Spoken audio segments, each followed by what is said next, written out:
Welcome to Sisters in Crime.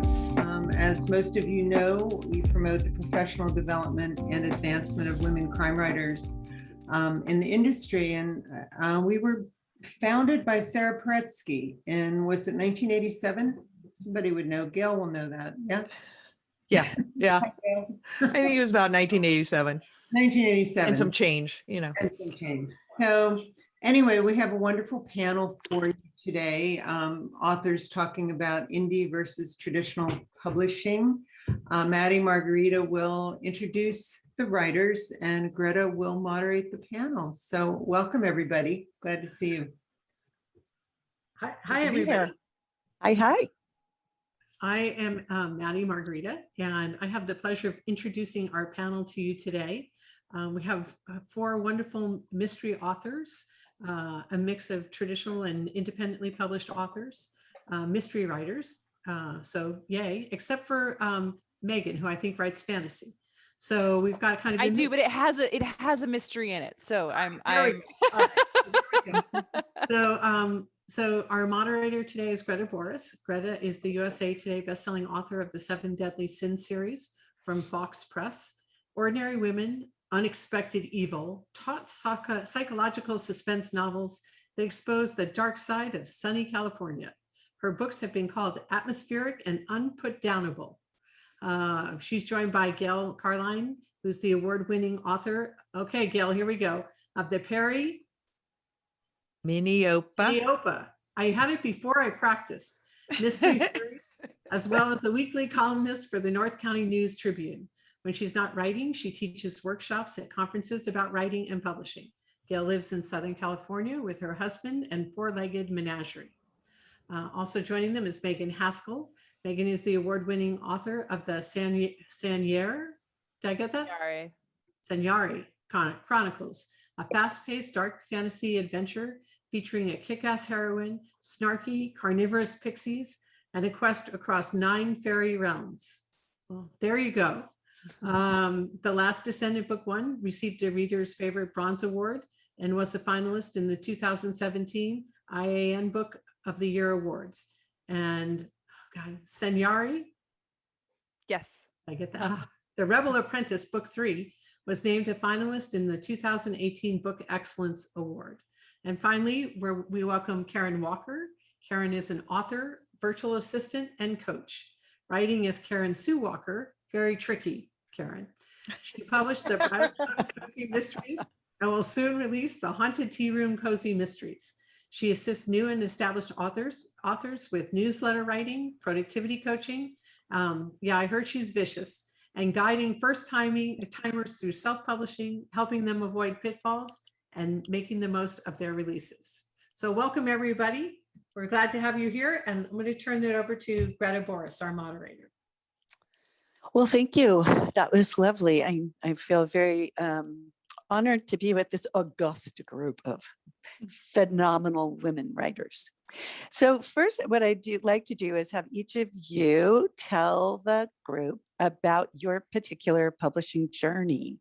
What made you decide to go the route you went, and what route is that, and how did you get where you are in publishing? Do you want to start, Gail, because alphabetically you come first? Oh, except for me, but I'll go later. Okay. All right. So I began with a traditional publisher, and it was this very small boutique press. They're no longer in existence. And I went with them because they wanted me. You know, it was, I'm not going to weep and tell you, oh, it was the most horrible experience. It was not the experience that I thought I was going to have. And it was one of those cases where I had written this book. I was very proud of it, and somebody wanted me. And so I didn't, as Greta was talking about in the workshop, I didn't really do a lot of research of, whether this was the right fit for me. So, so once I had that book and I was writing, because I write a newspaper column, I'd been writing the column for about 5 years, and people kept saying, you should put out a book of your columns. And every agent or publisher I approached would say, it sounds like a great idea, but you're not famous. So if you could come back when you're Dave Barry, then we'd be interested in the columns. And I'm like, well, pretty sure Dave doesn't want his identity stolen. But at that point, self-publishing was moving into its own realm. So before, this was like 2010, 2011. Before that, it was traditional or vanity press. And if you wanted to self-publish, you went out and found the printer that would like bind the books, and like you went out and found that person.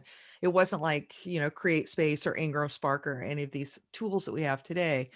But in 2010, 2011, we had Kindle starting up, and that you could download your books onto Kindle. And it was a humor book of columns.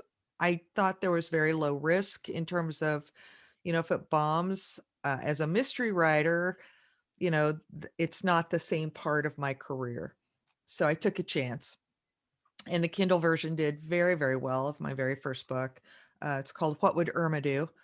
And I was consistently in like the top 20 of humor ebooks for quite a long time with that book.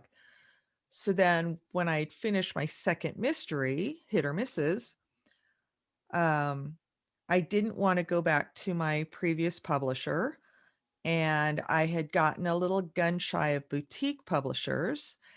And I still wasn't, I've always just been a little shy of traditional publishing. I have a lot of friends in the traditional publishing, the big four traditional publishing path.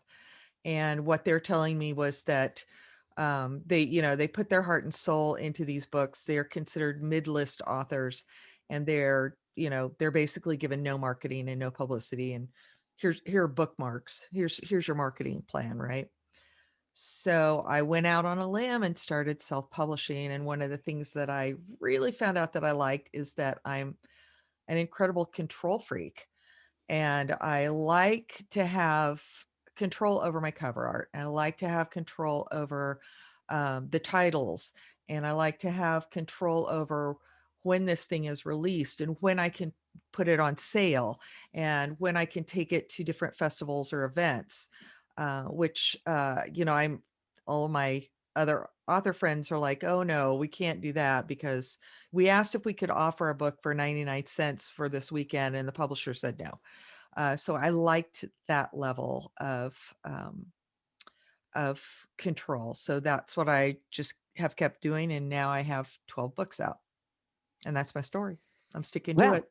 and you're sticking to it. Megan, do you want your next alphabetically? So would you like to tell us about your publishing journey? Sure. So I started writing actually. So I graduated from USC with a degree in business. And I was actually a forensic accountant for several years, working for one of the big accounting firms in downtown LA. And I lived in Long Beach. And so I was taking this train ride every single day. And I was a huge reader, so much so that I was spending way too much money on books. And so I decided I wanted to try writing. So that was really where my writing got started. I never did any real creative writing prior to that. And so as I was very much a dabbler in the beginning. I would write little stories just for myself to keep myself entertained about the people on the train. And then I started a urban organic gardening blog because I thought that was really cool, and that died very quickly. And then I started a book review blog for a while. And so I did all these different things. And then finally, I started actually trying to write fantasy books, because fantasy has always been where my favorite passion for reading. So fast forward now, a few years later, I get pregnant and decide I'm going to quit my accounting job. And I had my idea, my daughter was about 3 months old when I had the idea for what would become my first published book. But as you can imagine, I have a business background. I have always wanted to be an entrepreneur. I have always wanted to run my own business. I knew I was type A from the get-go. And so once I realized that self-publishing, indie publishing was a viable option, that was just immediately what I gravitated toward. And I followed a lot of different indie authors at the time, people who were doing extremely well in the early days of Kindle. And I followed their advice, and I went out and I did the best I could, and I started small. I had my first book I published in February of 2015, because that was a few months before my second daughter was born. And it kind of took off from there. And I've always just loved the flexibility and the control and the artistic gratification of self-publishing and doing it all myself and being able to make all of those decisions for myself. So since then, I have published 4 full-length novels in that series, plus a novella and a short story in an anthology. I also have started a new epic fantasy trilogy. And of course, with Greta, we've published our nonfiction book as well, and teach courses and things. So that's kind of where my career started and where it's going, I guess. How about you, Karen? Yeah, I usually start things for either the wrong reason or an odd reason, and I always knew I would write a book. I don't know why I knew I would write a book, because I hadn't written pretty much anything, but I fell in love with cozy mysteries, and I just decided I'll write one. So 3.5 years later, I'm an underwriter, not a insurance underwriter, but in terms of underwriter versus overwriter. After 3.5 years, I was at 48,000 words, and that is nowhere near long enough to query for a traditional publisher. And I was just tired of it. I'm like, no, this, and I felt like the story was done. It was complete. And that's when I started researching self-publishing. And the wonderful thing is I love learning. So I love learning. So it's like, I can learn about this and that and that. And I just started soaking up all the knowledge that I could get. And I went ahead and I found an editor. I got very lucky with an editor. I didn't get so lucky with the cover artist. I mean, they did fine, but it's a challenge. It's a lot of work. When you're talking about having patience doing your research, the same is true in terms of the people that you hire, your editor, your cover artist. You really need to make sure that it's a good fit, because otherwise you can pull all your hair out dealing with that. So I published the first in the Bridal Shop Mystery, and then I quickly published 2 more, and then my life got too crazy for me. I just couldn't write. And then I finally did the 4th Bridal Shop Mystery, and then I just said, this working for a living, it sucks. So I decided to retire, and then I started working on lots of different things. And so I just published the first Haunted Tea Room cozy mystery, which was really fun to do. And yeah, like Megan was saying, the flexibility for me is so important, because my productivity goes in waves. And so if somebody said a deadline, I'm probably, some people are motivated by deadlines, I've learned, but sometimes they can be crippling for me, and I just can't get anything done. So that is really important. Yeah, so it's just been fun, and finding readers and connecting with readers is just amazing. So that's that's about it for now. So, so the next question is, what do you find the most difficult aspect of your particular publishing model? Like, what is the hardest thing for you in what you did and what you do? And so I'm going to start with Karen and go backwards this time. So Karen, what do you find most difficult? That's a good question. It's no longer difficult. I think in the beginning, everything was difficult, and figuring everything out, because no matter how much you learned, it felt like you needed to know more. And that with this new release, because now I have a mailing list, now I have, I have ARC reviewers, and I have all this set up, but it was so much work. And that kind of surprised me that this is my 5th book, and it was still a lot. There's a lot to do. But in terms of the difficulty is finding enough hours in the day, honestly. Even though I'm retired, it's just and juggling, like, because you want to write, but then you got to put on the one side the artist side and write, and then okay, now I need to switch over because I haven't done any marketing for days, and so that switching back and forth is a little bit of a challenge, I think. How about you, Megan? What do you find to be the most difficult aspect? So first of all, I have to agree with Karen. I think that it's, especially when you're first starting out, it's so easy to get overwhelmed. And in a lot of our workshops and things, I talk to people who just feel like there's so much to do, so much to learn, and they don't even know where to start. And it just seems like too much. And you start to kind of panic. So it's, how do you eat a whale one bite at a time? So that's my first little challenge, I guess. But nowadays, for me, it's marketing.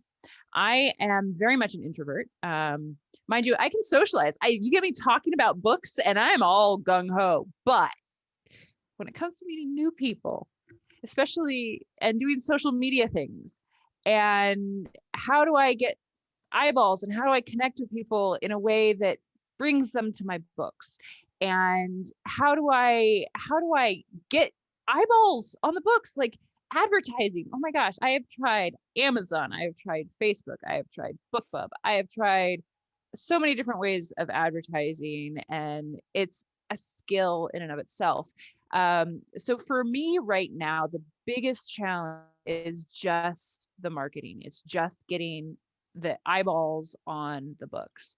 Once I get them there, it seems like everybody, people really like the books, but it's the getting them there. There's so much noise in the market now. I think early days of Kindle, it was relatively easy to, as they say, just throw it up there, right? Because there wasn't as many, it was a new market. There weren't as many books out there. There weren't every day. It wasn't, I forget what the stat is nowadays, but I think it's like every year there's 5 million books are published on Kindle or something like that now.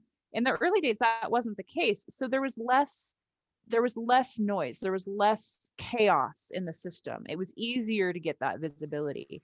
And if you were professional within that, then you were a standout. And so that was great. Now, being professional is the bare minimum. And so getting that visibility, finding those ways to reach readers, that's what I struggle with now. How about you, Gail? I would agree with Megan about marketing and publicity. And I always have the problem that when I'm releasing a new book, I know the books are not a zero-sum game. I know that somebody's going to buy like your book and not mine. That's not the way it works. If you're a reader, you buy books and you buy all the books.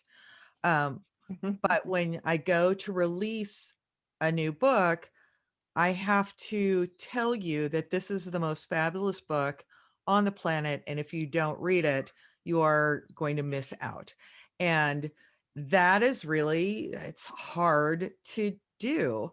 And for the last 2 books of mine, for A More Deadly Union and Murder Bites, I actually did hire a publicist, and she helped me quite a bit in a couple of ways that I wasn't really expecting. One was her name is Paula Margulies out of San Diego, and she will not take you until she reads your book and finds out whether it's any good or not.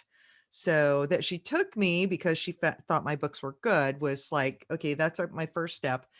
She wrote the press release about this fabulous book and how wonderful it is and what an acclaimed author I am. And, you know, having somebody else put that out there was a lot better than me going, you know, hey, over here, I'm great. Look at me. My book is fabulous. So yeah, if I could just have her do stuff for me every day, but I don't have that kind of money. It's not expensive, but it's not cheap. How's that? Marketing and publicity are always the hardest part for me. So for me, at this point, I would say it's also marketing and publicity, but it's not what you'd think. It's because I have a traditional publisher, and it's so the deal is I cannot run advertising because the ROI does not make sense if you're traditionally published, because you're only getting a fraction of cover price, right? So it doesn't make sense for me to actually run advertising. So I sweet talk, I cajole, I beg, I do all of that, you know, and then I have, but there's a whole publishing house full of authors that have new releases coming out every month that I'm competing with for my publisher's dollars for advertising. So I've had to try to be a lot more creative about reaching out and making connections with readers in different ways. And I'm slowly but surely learning and growing my email list and all of that. And I'm kind of glad in a sense that it happened, because it forced me to do some more creative things. Like I have now a pretty good community of other mystery, thriller, suspense author friends, most of whom are doing a lot better than me because they started longer ago. They have a lot more books and so on. And we do cross promotions. And I cross promoted with a bigger name mystery author recently, and I had over 300 people sign up for my newsletter list. So it was like nice, and I didn't pay any money for that. So I'm learning, but it is time consuming. They always say you either have time or money, and since I can't use the money, I have to do the time. And it is time consuming, and you do have to be creative, and you do have to get out of your comfort zone and all of that stuff. So it is tricky. Okay, so one more question, and then we'll open it up for Q&A. So start putting your questions in the chats, everybody. What is your biggest tip for authors who decide to pursue your particular publishing path? So if you're indie, what is your biggest tip for indie? People pursuing indie, if you're traditional, which is only me, so never mind. Okay, so we'll start with Megan this time. Megan, what is your biggest tip? So honestly, it's one step at a time.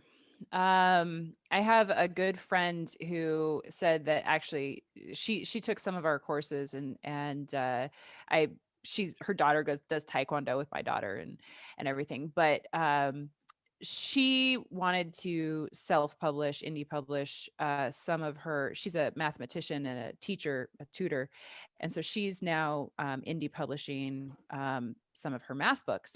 And she said that was the number one thing that she always took away from everything that I talked about. Everything that I taught was that it's one step at a time.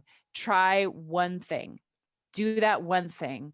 Don't look at the big picture to start with, because you'll just get overwhelmed. Do the one thing and get that done, and then move on to the next thing. Because the beauty of indie publishing is that you kind of have all the time in the world, even though it doesn't feel like that, and you want to be fast and you want to get it out there and everything. You don't have to do it all at once. You can start with your ebook, and you can publish only on Kindle, and you can figure out how to get that that market done first. And then you can decide, now I need to do paperback. And so then you say, okay, what do I need to do for the paperback? And you can figure that out. And little by little by little, you're going to grow that skill set and you're going to expand and do better. And it's something that I have to keep reminding myself of every day as well, because like I said, I've tried all those different advertising platforms. They are all really complicated and they are all very unique and have their own little ninja tricks and things that you have to do. And if you try to do all of them, you're going to get overwhelmed. It's just a fact of the matter. But if you do a little bit here and take one class and do this thing and then try this and then do the next thing, see what works, see what doesn't, throw away what doesn't, and keep moving forward. Every step forward is progress. So one step at a time. Good advice. How about you, Gail? What's your big tip? My big tip might apply to no matter what publishing path you take. We're all writers, I think, because we can't not write, because it brings us joy and happiness, and we love to tell stories.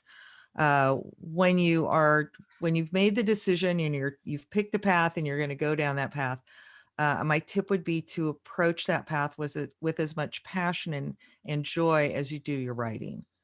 Because, you know, if you want to go traditional, you're going to be querying. And I know so many authors that look at the query letter and, you know, the synopsis and all that, just like they dig their heels in, they don't want to do it. It's just awful. You know, try taking the other approach and saying, you know, this is going to advance my book, my story to readers, and I'm happy about doing this. For self-publishing, I have a big checklist now because I was a former engineer about, you know, okay, got the editor. Okay. Got the cover design. Okay. Now, you know, all these steps and when could I actually release this? You know, I put on the publisher's hat. Where does it make sense in the month or the year to release it? I have to approach that like, yay, I'm so excited about doing this. Even though I look at the checklist and I go, yay, I'm not that excited about doing this.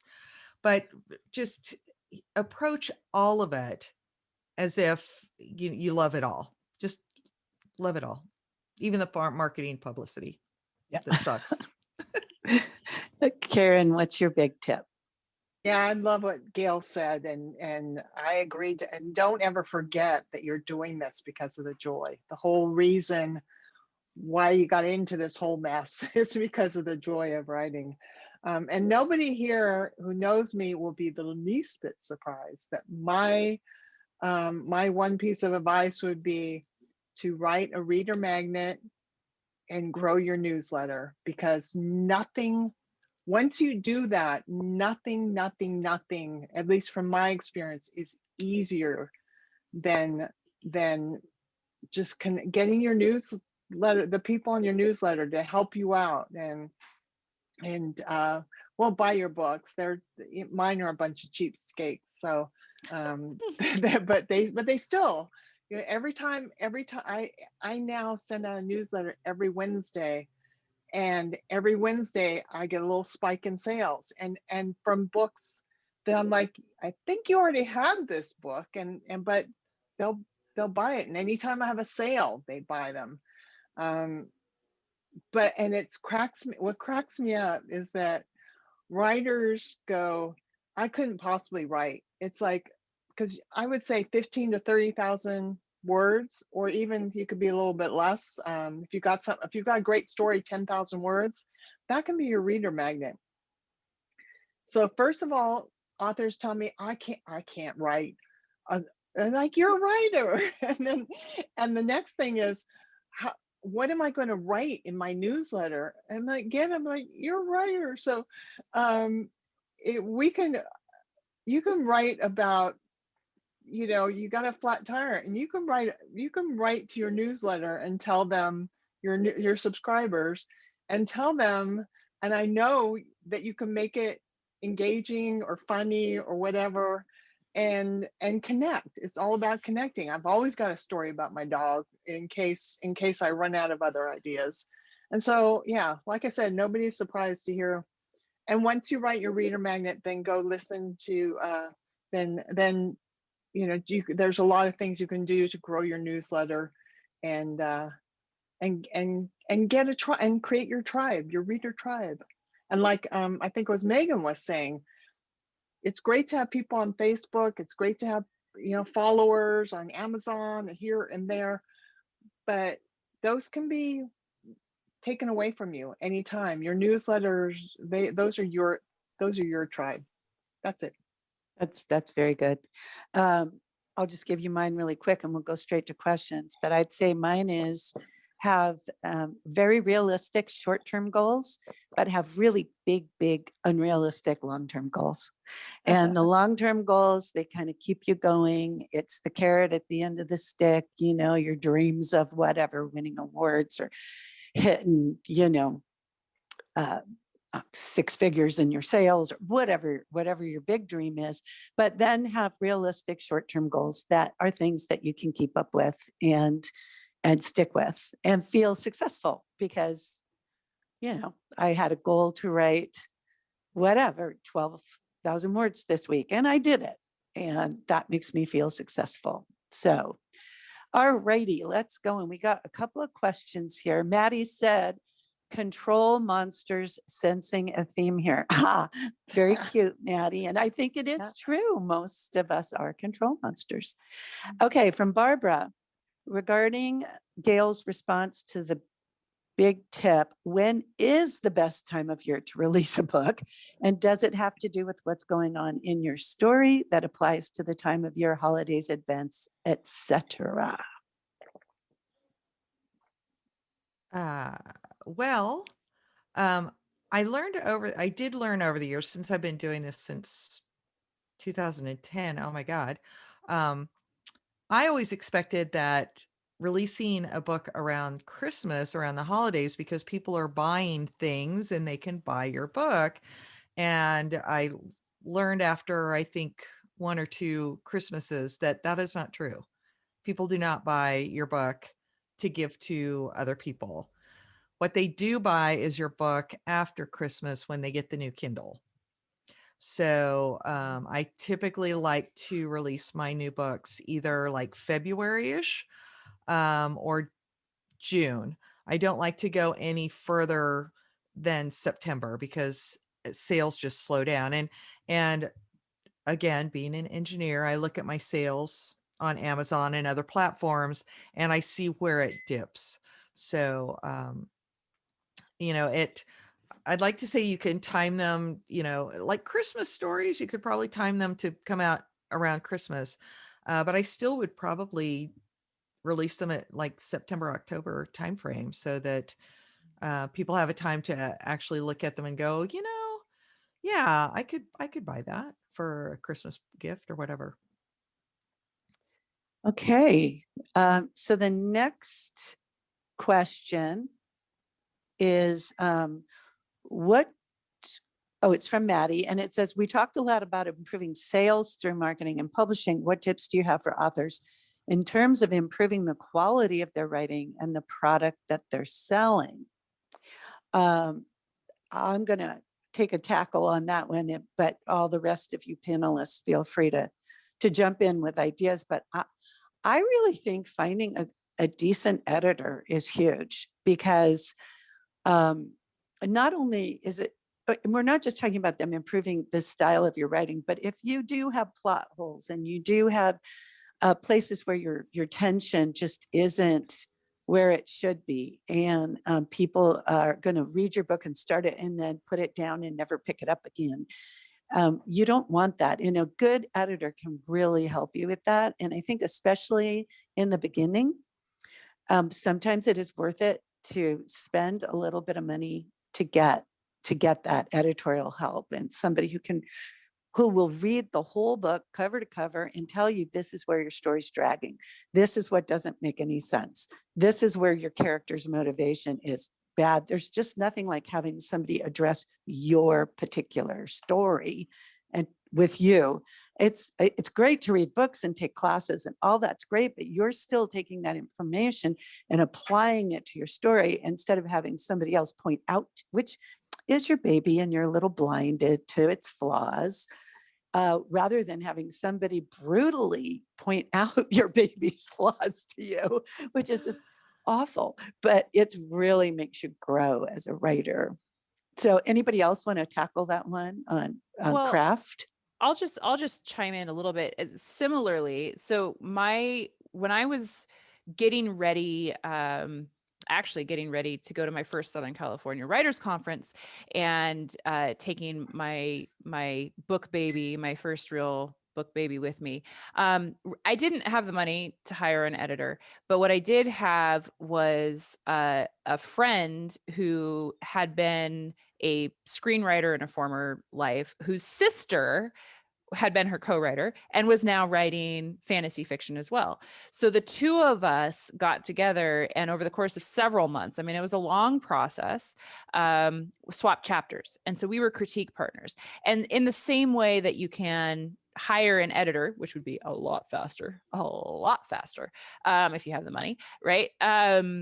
So an editor will point out those things. Having a critique partner where we traded chapter by chapter by chapter by chapter pointed out those same things. And so that's how I found plot holes and dialogue, improved my dialogue, because at the time my dialogue was really terrible. Well, not terrible, but not great. And so that's how I improved those particular aspects of my stories.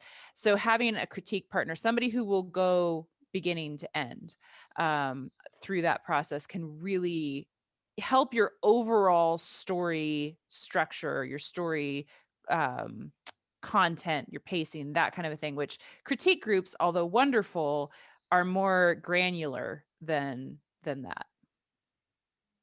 Right. But critique groups can be helpful too. Absolutely. Okay. So Gail or Karen, do you want to add to that, or should I go on to the next I question? can add a couple of things. Just a Yeah, couple of add things is one of the things that you can reach out for are beta readers, which I usually look for beta readers in two categories. I never use my family, because they're either going to tell me what I want to hear or they're going to be snarky. So, Or both. both. My family, but I use either other writers that can quantify why the scene is not working for them, or I will use like area experts. For example, one of my books had a house fire, and I had one of my friends who's a volunteer firefighter read it to see if the aftermath of a house fire looks like that. The other thing that I would recommend, just in terms of writing, just keep writing, just write and write and write. And that's how you improve your writing. If you're ever in doubt, one of my really cheap go-to things to do is I will take a digital voice recorder. I will read, even if it's just a chapter, I go through my whole books this way, but read that chapter.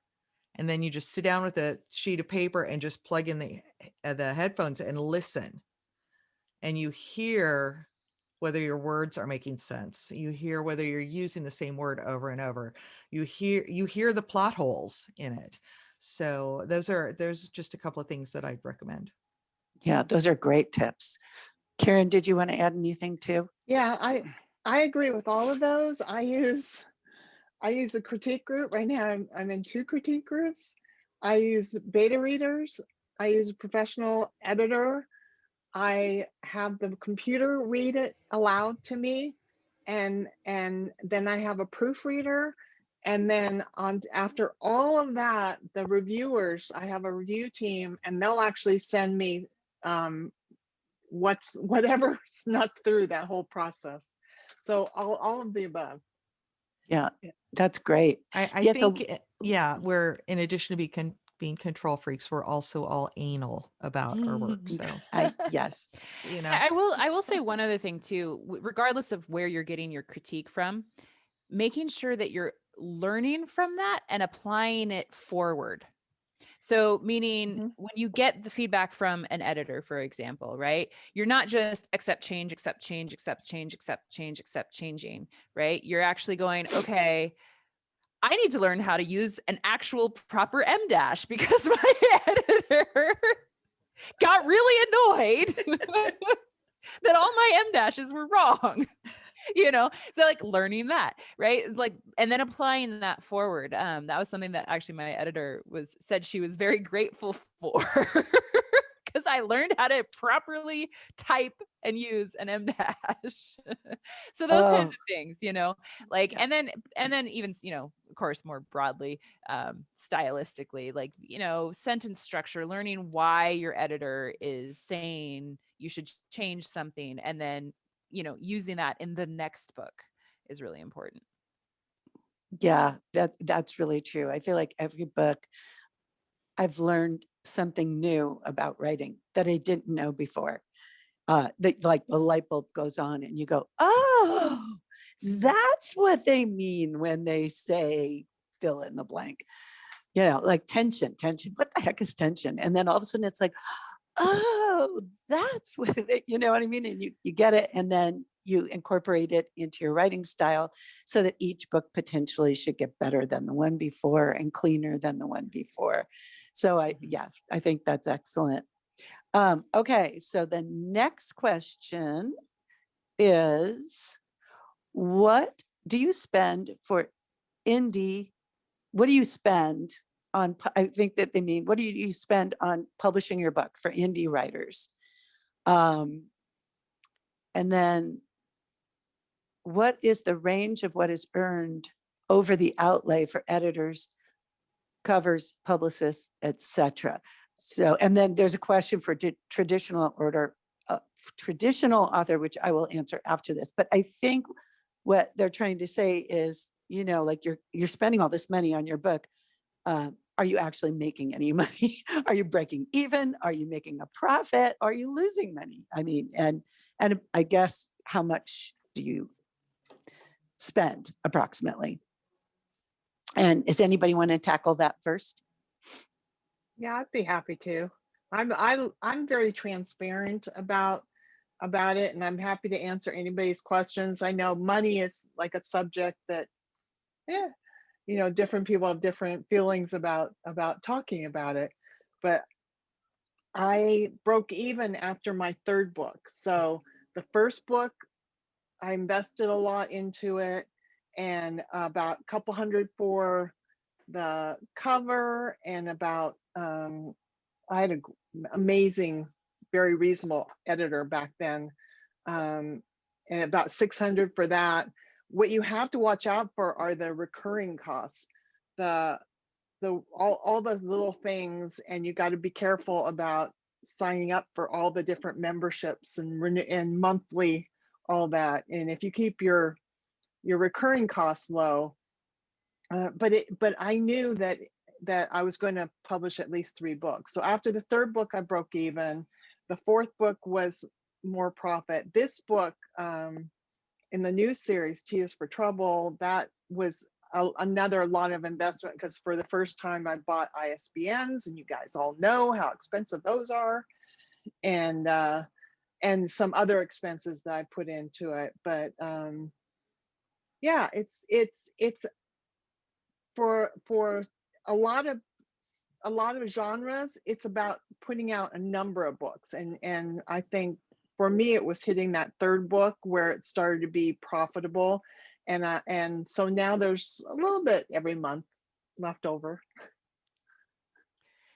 Yeah, I would agree with that. I think, first of all, it does take more than one book typically to become profitable. It also takes time. So because a book you're spending, so I'll give you numbers. So again, this is my first book. It's actually my second cover for this book. But this cover was about $400 for ebook plus the print, social media, banner images, and other marketing material, bookmark, things like that. So it was a package deal, about $400 for this cover. This one, because I hired a concept artist to design the sword, then an illustrator to actually paint it, and then a graphic designer to do the typography, this one, all told, cost me about $1,500 for the cover alone. And that was just for the ebook and paperback. cover layout. And so you can see like the back, like the design, the typography, graphic designer did the spine and all of that stuff. So it can be a wide range, right? And the reason why I went for the more expensive cover for this one is because this is epic fantasy, and epic fantasy fits the genre. Illustrated covers are almost expected within the epic fantasy genre. So you have to play to your genre. For adventure fantasy, which is what Senyare is, you get photo manipulated covers. These are stock images that are, I'm not an artist. They're mushed. That's a That is a technical technical term. Technical Yes, term, right? The They're mush mushed together Mush. to make a pretty cover. And so it's a lot cheaper. The problem with this is that this model is now on a bazillion other books because she does these series of images that fit book covers really, really well. So it's a range, right? And so because it's a range, your profit is also going to be a range, and your time to break even is also going to be a range. And it depends on luck to some extent as well. You can prepare for everything and it just either hits sometimes and just goes astronomical. I have a friend who just published a book and it's been in like the top 500 of Amazon for weeks and weeks and weeks and weeks. And I'm just going, how and why? And he's like, I don't know. So there's a certain aspect of that as well.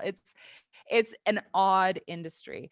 But the more books you have, the longer you have them out there, the more you keep working at it, the bigger your backlist, the more likely you are to ultimately earn a profit. So for me personally, I've been publishing since 2015. I started making a profit in 2017, and I've made a small profit most years. Last year, I didn't again for many reasons, but the year before that, I made 5 figures, 6 figures. Wait, 1, 2, 4, 5 figures.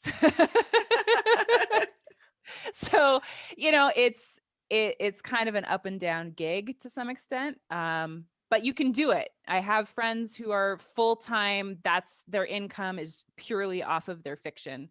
And they support their whole family on it. So it's possible. It's just, takes time. Yeah.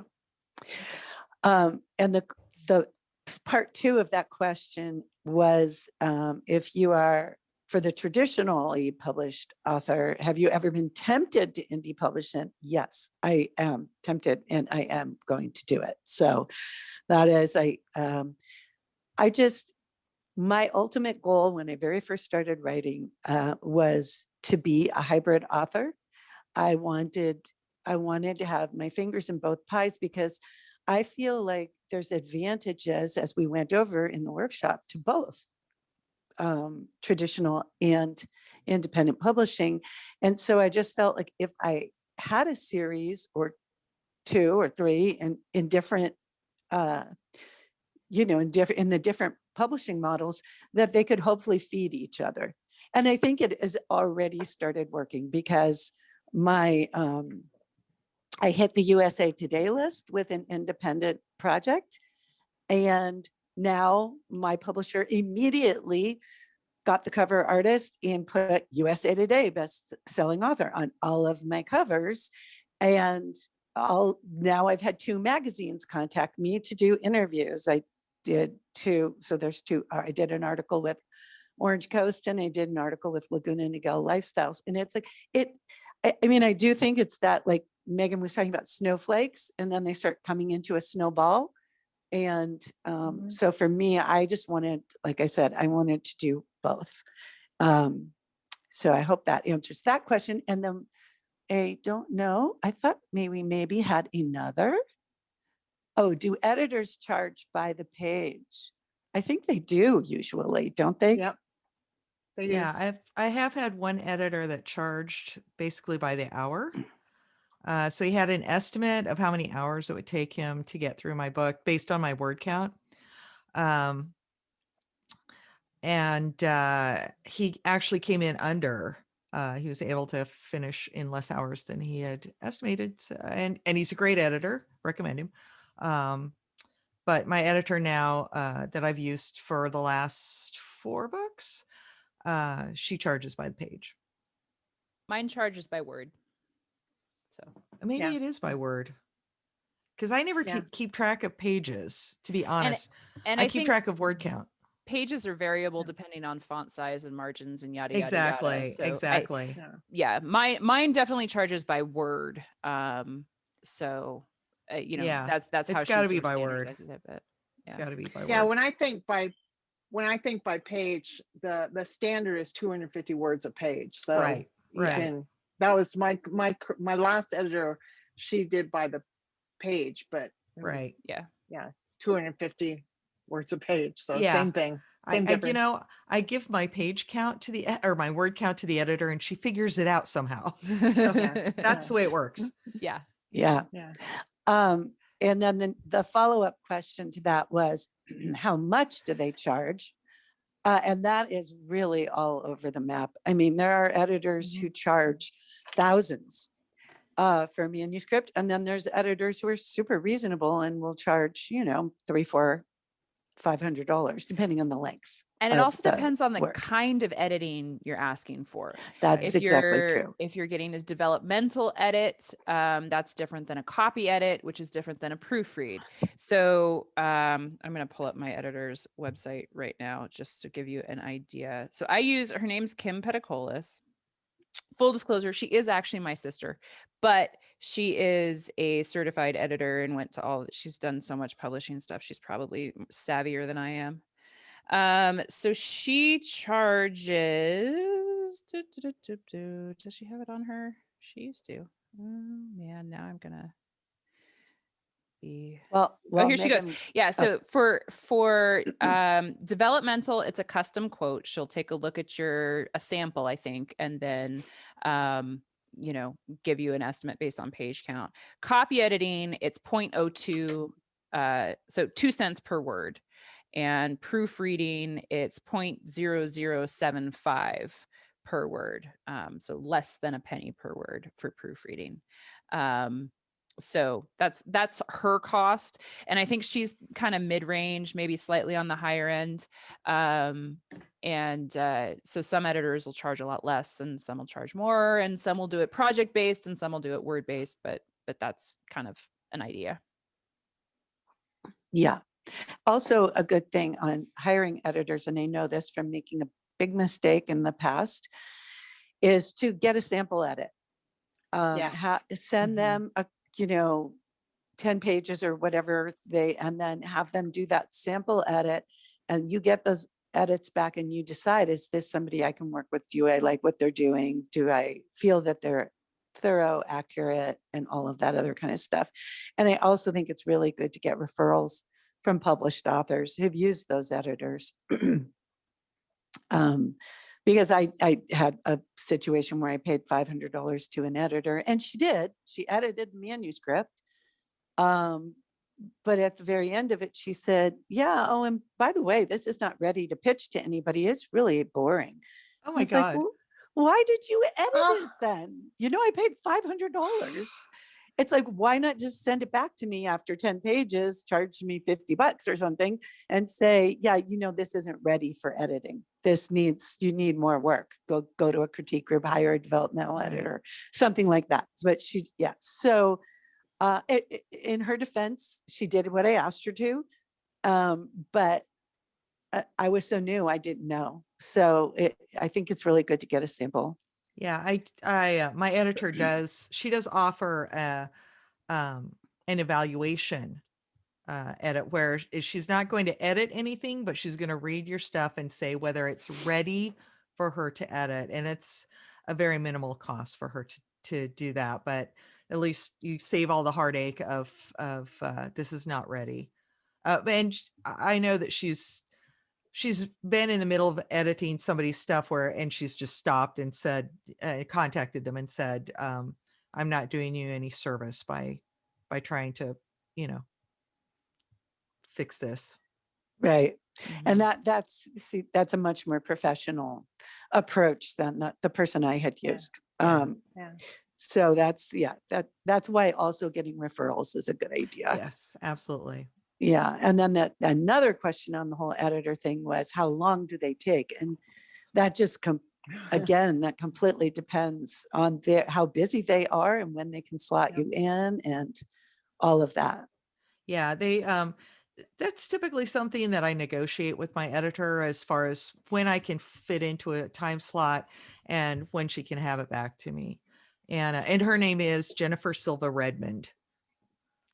Oh, Jennifer she's is amazing. she's she's a great person and a really good editor. Yes. Yeah, I highly recommend Jennifer. And I happen to know that a couple of the books she edited that were a hot mess when she got her hands on them actually ended up winning awards by the time she was done working with those authors. So she's very good. Yeah. Oh, and which goes back to that question about craft, me saying that sometimes, especially in the early days, just getting a darn good editor who can really almost act like a book coach or a writing coach. I found out that my first editor in the Seven Deadlies was actually a college creative writing instructor, a professor. I didn't even know that for the first 2 books. And I thought she was brutal. And I was right. She was a college professor. It's like, but I mean, it was like having a mini college course. It was phenomenal, which was really great. So, okay. I think we're moving into an ending for this thing, right? Are we supposed to wrap up at 5? I think so. Well, I think if there are no more questions, I think that's really what dictates if we're done. I mean, Okay. we've had so much, you guys have shared so much. It's been amazing. And I think Barb may have stepped out for a minute. So I'm going to go ahead and close and thank everybody for being here, especially thank our panelists, Karen Sue Walker, Megan Haskell, Gail Carline, and our moderator, Greta Boris. So I think we can give them all a big round of applause. Thank you. Maddie, if I could just tell everybody, I'm available for questions. Just email me or catch me on Facebook or whatever. Not this next Saturday, but Sunday, June 6th, I believe. It's the 6th. They're having an arts festival in Yorba Linda. And I'm having my first author's booth since the pandemic. I'm excited and frightened, but I'm there. If you've got something more to talk about, come on down and see me, and I can show you the books and talk you through what it's been like for me. And I'm happy to share. That's a great offer, because that's really the best you can do is talk to people who have been through it. So anybody on the panel who's available for questions, if you put your email in the chat, or just say, yes, I'm available, find me on my website so people can know, that would be great. Yes, you did. You put ours up, right, Megan, for info@Author Wheel? I think you're muted. Yeah, we lost your audio. There we go. I said I did, and I called you great instead of Greta again. That's fine. I accept great. It's wonderful. I admit I do that too when I type her name. So yeah, it's a Freudian thing, Greta. And thank you for your kind comments, Gigi. That was very sweet of you. And anyway, thank you, and feel free to get in touch and follow us on Facebook, and we'll follow you. And I love adding to my author community. Okay, well, great. So on behalf of Barbara DeMarco and Sisters in Crime Orange County, I'd like to thank you all for being here, and to remind you that next month on June 19th, we're going to be meeting at 3 p.m. We are doing a joint regional meeting with San Diego Sisters in Crime, which is, I believe, San Diego Partners in Crime, and LA Sisters in Crime, and the 3 Southern California Sister in Crime chapters are sponsoring Matt Coyle and Andrea Carter. She'll be joining us live from Dublin, Ireland, where she is an attorney and a mystery writer. And if anybody wants to see Matt interview and talk to an author he can't understand, that should in itself be entertaining. But I hope you'll join us. And then In July, we're doing another joint presentation with Heather Graham.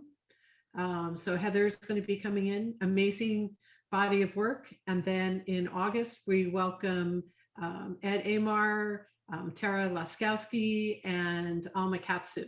So we have amazing authors from all over the country. I hope you'll join us. So Sounds wonderful. yeah, until then, please stay safe and hopefully we'll see you all again next month.